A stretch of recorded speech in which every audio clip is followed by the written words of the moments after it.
नमस्कार, आप देख रहे हैं IBC 24। मैं हूं आपके साथ विजय कुमार पंड्या। शुरुआत करेंगे खबरों की। मध्य प्रदेश के मुख्यमंत्री शिवराज सिंह चौहान आज ग्वालियर दौरे पर पहुंचे। फूलबाग में मुख्यमंत्री ने 500 करोड़ के विकास कार्यों का लोकार्पण और भूमि पूजन किया।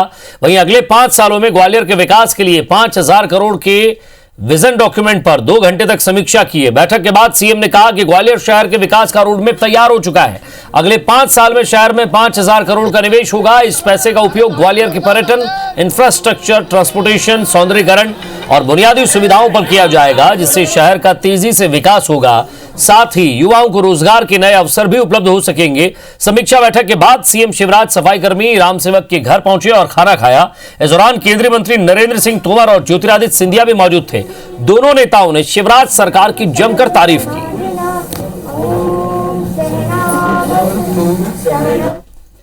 हमारा संकल्प है मध्य प्रदेश की धरती पर हम पाखंड करने सत्ता में नहीं आए। आने वाले 4 साल में कोई गरीब ऐसा नहीं होगा जो कच्चे मकान में रहे। सबके पक्के मकान गांव में और शहर में बनवा दिए जाएंगे। ग्वालियर नगर में भी दिखाई देने लगा है। फिर चाहे चंबल से पानी लाने का मामला हो, चंबल अंचल में पेयजल योजना का मामला हो, चंबल एक्सप्रेस वे का मामला हो, चाहे हमारे वेस्टर्न बाईपास का मामला हो, हर क्षेत्र में ग्वालियर तीव्र गति से आगे बढ़ने का प्रयत्न कर रहा है। जहाँ अगर छूट न होती तो केवल 100 करोड़ का व्यापार होता था। छूट होने के बाद 800 करोड़ का व्यापार हुआ है हमारे मेले में, और उससे राजस्व संग्रह में भी अधिक एक पूर्ति आई है। मुख्यमंत्री शिवराज सिंह चौहान ने ग्वालियर व्यापार मेले का औपचारिक उद्घाटन कर दिया है। साथ ही सीएम ने 15 फरवरी से मेले को विधिवत शुरू करने की घोषणा की है। कार्यक्रम में केंद्रीय मंत्री नरेंद्र सिंह तोमर, राज्यसभा सदस्य ज्योतिरादित्य सिंधिया, परिवहन मंत्री गोविंद सिंह राजपूत, प्रद्युम्न सिंह तोमर, सांसद विवेक नारायण सिंह सहित अन्य नेता मौजूद थे। मुख्यमंत्री ने कहा कि कोरोना के इस कारण मेले में जरूर देरी हुई है, लेकिन इसकी भव्यता में कोई कमी नहीं आने दी जाएगी। मुख्यमंत्री ने मेले में बेहतर व्यवस्था देने की प्लानिंग पर जोर देने को कहा है। उन्होंने जनप्रतिनिधि मेला व्यवसायी को इस संबंध में अपने बेहतर सुझाव देने को भी कहा है। वहीं परिवहन मंत्री गोविंद सिंह के RTO छूट पर घाटे की बात पर सिंधिया ने कहा कि इससे राजस्व की बढ़ोतरी होती है। कोरोना के कारण देर हो गई, अब वो तो मजबूरी थी, और हमारा संकल्प है कि ग्वालियर की पहचान इस मेले को और यशस्वी स्वरूप प्रदान करने में कोई कसर नहीं छोड़ी जाएगी। केंद्रीय कृषि मंत्री नरेंद्र सिंह तोमर ने कृषि कानूनों पर हो रहे किसान आंदोलन पर कहा है कि किसान आंदोलन चल रहा है, लेकिन वो एक सीमित क्षेत्र का है। साथ ही उन्होंने कहा कि सरकार वार्ता के लिए तैयार है और जल्द ही उसका समाधान होगा।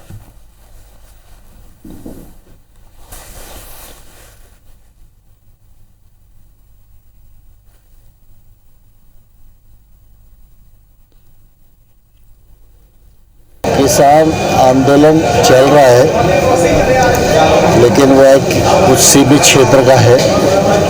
सरकार वार्ता के लिए तैयार है और मुझे लगता है कि शीघ्र ही उसका समाधान होगा। तो आरोप लगाने का या किसानों के विषय में बोलने का कोई अधिकार नहीं है, क्योंकि कांग्रेस जब सरकार में रही तब किसानों के लिए उन्होंने कुछ किया नहीं। इंदौर दौरे पर पहुंचे केंद्रीय सामाजिक न्याय मंत्री थावरचंद गहलोत ने कई मुद्दों पर सरकार का पक्ष रखा है। केंद्रीय बजट पर गहलोत ने कहा कि देश की आर्थिक स्थिति को गति देने के लिए सरकार ने बजट में कई सारे प्रावधान किए हैं। वहीं कृषि बिल पर हो रहे किसानों के प्रदर्शन पर गहलोत ने कहा कि 10% से भी कम लोग इसका विरोध कर रहे हैं और देश में किसानों को कोई तकलीफ नहीं है। इंदौर में बुजुर्गों के साथ हुए बर्बर व्यवहार पर दोषियों पर हुई कार्रवाई को ठीक बताते हुए थावरचंद गहलोत ने यह कहा कि केंद्रीय सामाजिक न्याय विभाग ने इस मामले में जानकारी ली है। साथ ही उन्होंने नशा मुक्ति के खिलाफ चल रहे पूर्व मुख्यमंत्री उमा भारती की मुहिम को भी सराहनीय बताया।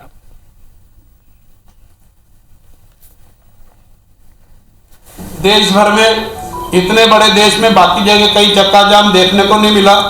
इंदौर के आसपास आपने कहीं देखा हो तो बताओ। और मैं फिर कह रहा हूं कि आंदोलन केवल 1-2 राज्यों के कुछ किसानों का है, बाकी कहीं भी नहीं हो रहा है। जबलपुर में प्रेस कॉन्फ्रेंस कर बीजेपी के प्रदेश अध्यक्ष वीडी शर्मा ने केंद्र सरकार के आम बजट की जमकर तारीफ की। उन्होंने कहा कि हर वर्ग की चिंता इस बजट के अंदर की है, जिसके चलते भारत कोरोना काल के बाद भी आत्मनिर्भर बन रहा है। बजट में किए गए प्रावधानों से गरीबों का स्तर ऊंचा उठाया जा रहा है। लोगों को बेहतर स्वास्थ्य सुविधा मुहैया कराने के उद्देश्य से स्वास्थ्य बजट में 137% की वृद्धि की गई है। पूरे देश में लोगों को आसानी से पानी मिले, इसके लिए केंद्र सरकार चिंतित है। ये बजट देश के अंदर माननीय प्रधानमंत्री जी के उस विजनरी व्यक्तित्व को दर्शाता है जिसमें उन्होंने संपूर्ण भारत को,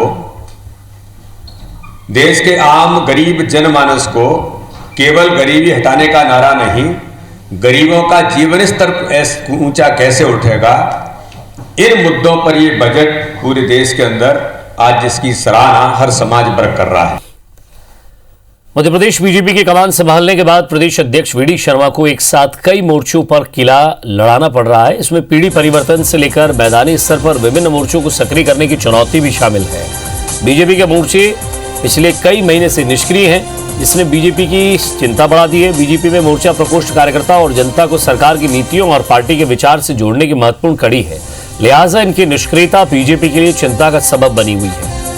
हालत अब यह हो चुकी है कि कई स्थानों पर तो बूथ और सेक्टर स्तर पर कार्यकर्ता तक नहीं मिलते हैं। यही वजह है कि अब प्रदेश संगठन द्वारा मोर्चे के अध्यक्ष नियुक्ति के बाद पदाधिकारियों में बड़े पैमाने पर जल्द ही बदलाव करने की तैयारी शुरू कर दी गई है। संगठन इस काम को नगरीय निकाय चुनाव से पहले पूरा करने का प्रयास कर रहा है, जिससे विपक्षी दल कांग्रेस से मिलने वाली चुनौती का आसानी से सामना कर सके, उसे पूरी तरह से शिकस्त दी जा सके।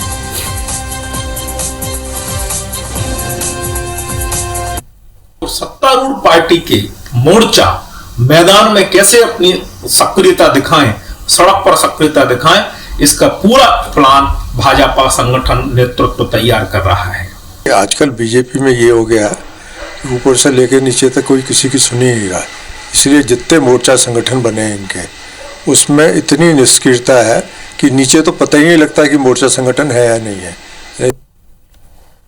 मध्य प्रदेश में शराबबंदी को लेकर उमा भारती ने मोर्चा खोलने का ऐलान किया है और इस पर बीजेपी प्रदेश अध्यक्ष वीडी शर्मा का कहना है कि किसी भी सामाजिक बुराई को कानून के जरिए खत्म नहीं किया जा सकता है, उसके खिलाफ सामाजिक आंदोलन चलाना पड़ेगा। प्रदेश के मुखिया भी नशा मुक्ति अभियान को लेकर कोशिश में जुटे हैं और यही वजह है कि नर्मदा सेवा यात्रा के दौरान 1 किलोमीटर के दायरे से सभी शराब दुकान को हटाया गया। वहीं उमा के इस अभियान के शराब के खिलाफ जागरूकता अभियान का नगरीय प्रशासन मंत्री भूपेंद्र सिंह ने भी स्वागत किया है।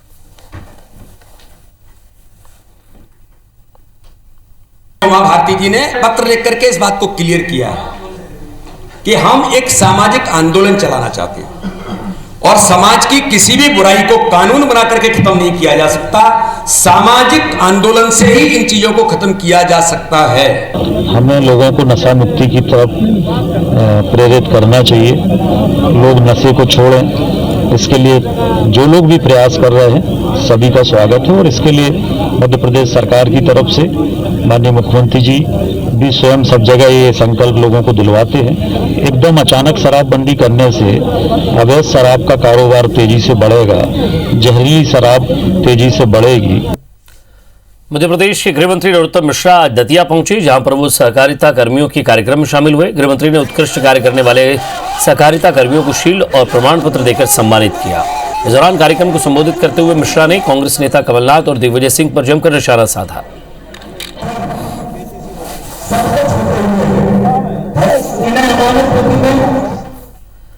अयोध्या में भव्य राम मंदिर बने, इसके लिए विश्व हिंदू परिषद समेत तमाम हिंदू संगठन घर घर पहुंचकर धन संग्रह कर रहे हैं। धन संग्रह के जरिए सियासी दलों के नेता अपनी सियासी जमीन मजबूत करने में जुटे हुए हैं। बीजेपी के नेता इसके जरिए जनता से जुड़ रहे हैं, जिसका चुनाव में फायदा होने की काफी उम्मीद भी है।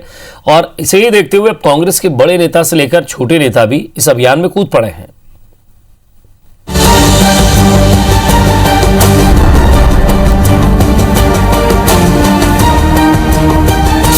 सबसे पहले मध्य प्रदेश के पूर्व मुख्यमंत्री दिग्विजय सिंह ने चंदा दिया।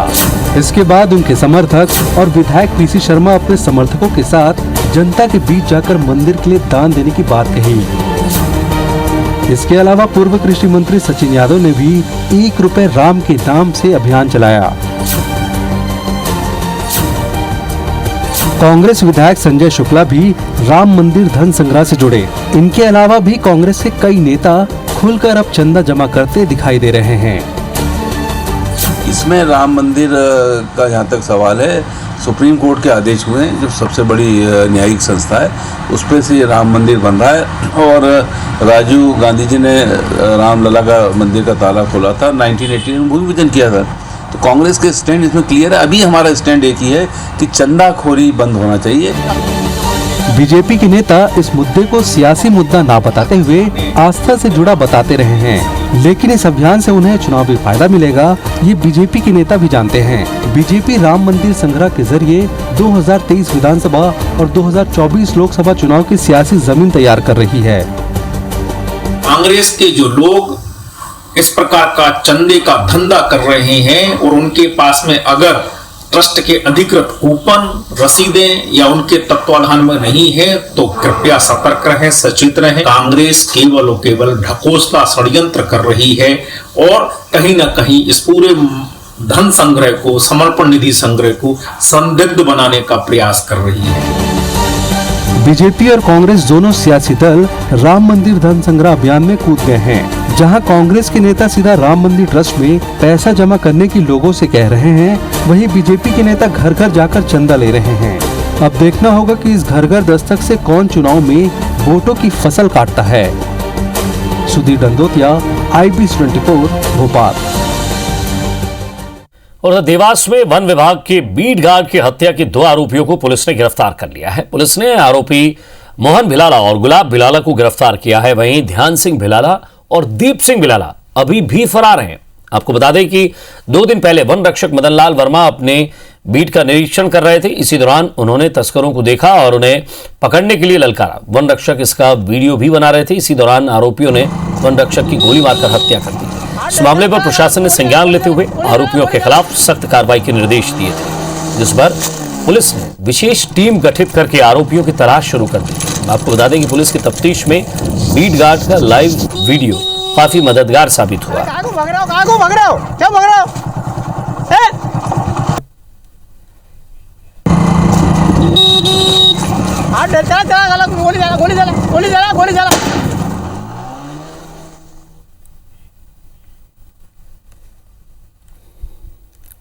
जो वन रक्षक की हत्या की गई थी 2 दिन पहले, उसमें आरोपियों को गिरफ्तार कर लिया गया है। ये 2 लोग हैं, जिसमें मोहन पिता राय सिंह वास्किल और गुलाब पिता मल्ला रावत, इन दोनों लोगों ने गोली चलाकर हत्या की थी। निगरानी हथियार और उसके कारतूस बरामद हुए हैं। इसके अलावा इसके पास से जो अन्य सामग्री बरामद हुई है उनको भी हम फॉरेस्ट वालों को सौंपे। ग्वालियर में वन विभाग के कर्मचारियों पर हमला करने वाले आरोपियों के खिलाफ मामला दर्ज कर लिया गया है। दरअसल ग्वालियर के घाटी गांव सोन चिरैया अभ्यारण्य क्षेत्र में सफेद पत्थर के अवैध उत्खनन के खिलाफ जब वन विभाग कार्रवाई करने पहुंचा तो मौके पर खनन कर रहे 20 से 25 बदमाशों ने वन विभाग पर हमला कर दिया। साथ ही पत्थर माफिया ने वन विभाग की टीम को घेरकर पथराव कर दिया। करीब 40 मिनट तक वन विभाग के अफसर और जवानों पर पत्थरबाजी हुई और जवाबी फायरिंग करने के बाद ही वन विभाग का अमला वहां से निकल सका। वहीं पुलिस ने आरोपी हमलावरों पर मामला दर्ज कर लिया है। पुलिस ने वन कर्मियों की शिकायत पर खनन माफिया भगत सिंह वकीला जनक सिंह पर FIR दर्ज कर उनकी तलाश शुरू कर दी है। और मुरैना जिले में रेत माफियाओं के खिलाफ पुलिस ने कार्रवाई शुरू कर दी है। देवगढ़ थाना इलाके में उत्तमपुरा और ताजपुर गांव में इसके आसपास तस्करी के लिए जमा की गई 1000 ट्रॉली रेत को JCB मशीन से समतल करा दिया गया। दरअसल चंबल नदी से जिले भर में हजारों रेत की ट्रैक्टर ट्रॉली अवैध खनन कर रहे हैं। इससे पहले मुरैना जिले की रेत माफियाओं ने ग्वालियर की TI पर हमला कर दिया, जिस पर वो घायल हो गए। अब उसके बाद मुरैना पुलिस ने रेत माफियाओं पर कार्रवाई तेज कर दी है। पुलिस ने चंबल नदी के किनारे रखे अवैध रेत को नष्ट कर दिया, जिसकी कीमत 30 से 35 लाख रुपए बताई जा रही है। भोपाल में क्राइम ब्रांच ने अवैध हथियारों की तस्करी करने वाले 8 सदस्यीय गिरोह को गिरफ्तार किया है, जहां उनके कब्जे से कुल 30 अवैध हथियार बरामद हुए हैं। ये गिरोह पिछले 2 साल से हथियारों की तस्करी कर रहा था। बरामद हुए हथियारों में 5 पिस्टल, 2 रिवॉल्वर, 23 देशी कट्टे और 75 जिंदा कारतूस जब्त किए गए हैं। साथ ही आरोपी 2 से 3 हजार रुपए में कट्टा खरीदकर उसे 10 गुना ज्यादा कीमत पर बेचते थे।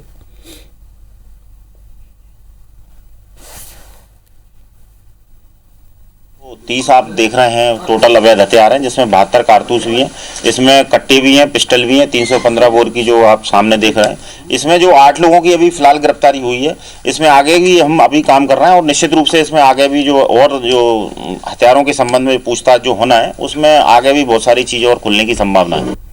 प्रदेश सरकार की 7000 अवैध कॉलोनियों को वैध करने की प्रक्रिया तेजी से चल रही है। बीजेपी इस मुद्दे को नगरीय निकाय चुनाव में भुनाना चाहती है, लिहाजा अवैध कॉलोनियों को वैध करने के एक्ट पर सरकार ज्यादा फोकस कर रही है।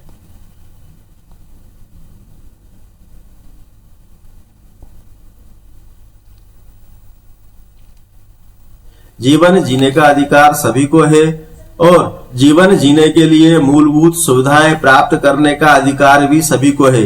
मध्य प्रदेश सरकार ने, भारतीय जनता पार्टी की सरकार ने उसी दिशा में कदम बढ़ाते हुए इन अवैध कॉलोनियों को वैध करके उनको सब सुविधाएं देने के लिए निर्देशित किया है। मध्य प्रदेश में नगरीय निकाय चुनाव आते ही भारतीय जनता पार्टी ने फिर से जनता की आंखों में धूल झोंकना प्रारंभ कर दी है। अवैध कॉलोनियों को वैध करने का झंझुना पकड़ाया जा रहा है, जबकि ये तमाम अवैध कॉलोनियां 15 सालों में भाजपा की सरकार के दौरान बनी। इन कॉलोनियों में मूलभूत समस्याएं दूर नहीं हुई हैं।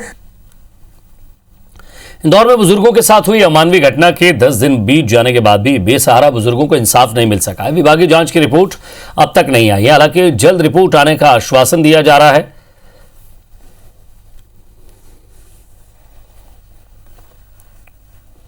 उस घटना के लिए एक टीम गठित की गई थी जो लगातार फैक्ट्स और सभी फिगर्स देख रही थी। उनमें अपर आयुक्त कृष्ण चैतन्य जी के नेतृत्व में ये टीम थी, उसमें 2 लोग थे। तो उसने अपने सभी स्टेटमेंट तय कर लिए हैं, सभी के स्टेटमेंट रिकॉर्ड हो गए हैं और संभवतः आज वो लोग रिपोर्ट अपनी प्रस्तुत कर देंगे और इस रिपोर्ट के आधार पर जो भी उसमें फैक्ट्स फिगर आउट हुए होंगे उस आधार पर हम लोग कार्रवाई करेंगे। शिवपुरी के विजयपुर थाना क्षेत्र में 5 साल की लड़की से दुष्कर्म की घटना का मामला सामने आया है, जबकि पूरे मामले का आरोपी लड़की का चचेरा भाई है। दरअसल आरोपी लड़की को घर से खिलाने के बहाने खेत ले गया था और खेत में ही लड़की के साथ दुष्कर्म कर उसे वहीं छोड़कर भाग गया। जब लड़की के रोने की आवाज सुनकर लोग पहुंचे तब मासूम बच्चे को अस्पताल लाया गया। पुलिस ने मामला दर्ज कर आरोपी को गिरफ्तार कर लिया है। सूरज इसी परिवार में से ही है। सूरज जाटव लड़का है 20-22 साल का। उसने सरसों खेत में ले जाकर उसके साथ रेप किया है, तो उसमें हमने एफआईआर दर्ज कर ली है और मुलजिम को तत्काल गिरफ्तार। इंदौर में ड्रग्स के काले कारोबार के खिलाफ प्रशासन की कार्रवाई तेज है। पुलिस अब देश के अलग अलग शहरों से 1 दर्जन से ज्यादा ड्रग्स पैडलर्स की गिरफ्तारी कर चुकी है, लेकिन पुलिस को आशंका है कि अभी भी कई ड्रग्स पैडलर्स को गिरफ्त में लेना बाकी है, जिनकी पकड़ यूनिवर्सिटी के छात्रों के बीच है।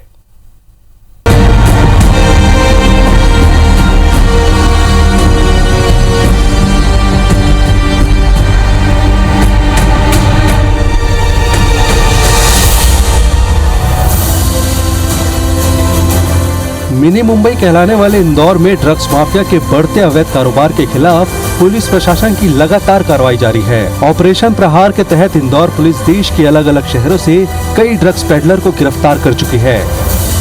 प्रशासन ने छापेमार कार्रवाई करते हुए पहले महाराष्ट्र तो कुछ ही समय बाद राजस्थान, फिर गुजरात और फिर तेलंगाना से नशे के सौदागरों को धर दबोचा। ड्रग्स के तस्करों के खिलाफ कार्रवाई करते हुए पुलिस ड्रग्स खरीदने वालों पर लगातार नकेल कस रही है। ताजा जानकारी ये है कि ड्रग्स के ज्यादातर खरीदार युवा छात्र हैं, जो कि अलग अलग सोर्स से ड्रग्स को खरीदते आए हैं।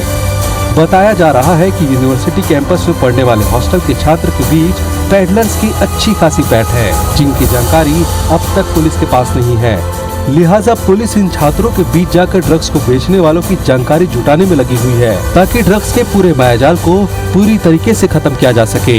इसके लिए बाकायदा पुलिस अधिकारियों ने यूनिवर्सिटी के वीसी और पद अधिकारियों के साथ मुलाकात भी की है, क्योंकि इंदौर में ज्यादातर छात्र बाहर से पढ़ने के लिए आते हैं और कहीं न कहीं वे ड्रग्स के जाल में भी फंस जाते हैं। इस समस्या को जड़ से मिटाना है। पुलिस इस कड़ी में स्कूल कॉलेजेस से भी संपर्क में है, यूनिवर्सिटीज़ के वीसी से भी बात की गई है और उसमें पुलिस का इस बात पर भी जोर है कि लोगों में जागरूकता लाई जाए। इधर यूनिवर्सिटी के प्रोफेसर और जिम्मेदार अधिकारी भी मानते हैं कि छात्रों के शुरुआत में पब और रेस्टोरेंट में उन्हें ड्रग्स से रूबरू कराया जाता है और बाद में जब छात्रों को इसकी लत लग जाती है तब ड्रग्स की सप्लाई यूनिवर्सिटी के हॉस्टल तक होने लगती है। बच्चा जो यूथ है, जो 17, 18, 19, 20 से 25 साल तक का है, वो बच्चे इतना भयंकर नशा करते हैं। और साथ ही मैं इस प्रकार से कहना चाहूँगी कि एक दिन फ्री वाला जो नशे का है, ये पब में, किसी भी पब में नशा एक दिन फ्री रहता है, और लड़कियों के लिए फ्री कर देते हैं, और लड़कों के लिए वो पैसा लगाते हैं, तो सारे लड़के जो हैं वो लड़कियों के साथ जाते हैं। इंदौर पुलिस ड्रग्स माफिया पर लगातार छापेमार कार्रवाई करते हुए कई कार्रवाई की है, लेकिन अब तक ड्रग्स का कारोबार इंदौर में खत्म नहीं हुआ है। लिहाजा पुलिस अब एक एक कड़ी तक पहुंचकर इस पूरे कारोबार को खत्म करने की तैयारी में जुटा हुआ है। दीपक यादव, IBC 24, इंदौर।